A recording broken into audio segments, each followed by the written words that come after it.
میرے دوستو ہم اور آپ جو ہیں یہ موبائل سے بھی گئے گزرے ہو چکے ہیں. ذرا غور سے سننا, یہ جو موبائل ہے سب کے سامنے وہ موبائل رکھا ہوا, یہ موبائل سے بھی ہم گئے گزرے ہیں.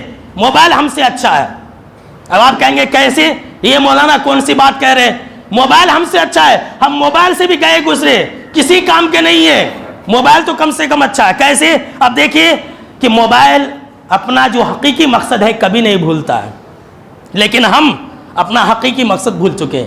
آج یہ موبائل ہے آپ کے پاس, آپ اپنے موبائل میں گیم کھیل رہے ہیں, اپنے موبائل میں ویڈیو دیکھ رہے ہیں, اپنے موبائل میں پتہ نہیں کیا سے کیا کر رہے ہیں, بہت کچھ کر رہے ہیں.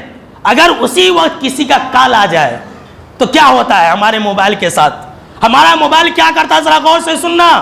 ہمارا موبائل کیا کرتا ہے؟ ہمارا موبائل تمام چیزوں کو چھڑوا دیتا ہے اور کال کی طرف دھیان دلاتا ہے. ہمارا جو موبائل ہے وہ یہ نہیں دیکھتا ہے کہ بھائی یہ گیم لاسٹ لیول کا ہے, یہ جو ویڈیو ہے یہ آخری کلائمیکس میں ہے.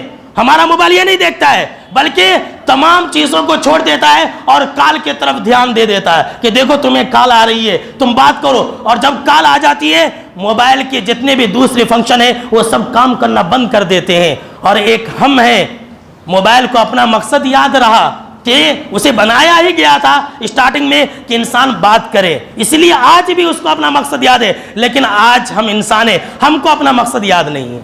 ہمارا مقصد کیا ہے؟ وَمَا خَلَقْتُ الْجِنَّ وَالْإِنسَ إِلَّا لِيَعْبُدُونَ. اللہ نے ہمیں اس لیے پیدا کیا ہے کہ ہم اللہ کی عبادت کریں, لیکن ہم اپنا مقصد بھول گئے.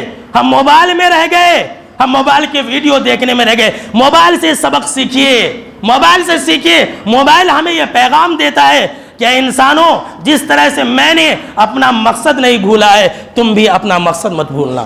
اگر تم اپنا مقصد بھول گئے تو پھر تم گئے کام سے, تمہاری نہ دنیا صحیح رہے گی نہ تمہاری آخرت صحیح رہے گی. یہ موبائل کا پیغام ہمیشہ یاد رکھنا میرے دوستو, اور ہر طرح کے گناہ سے بچنا.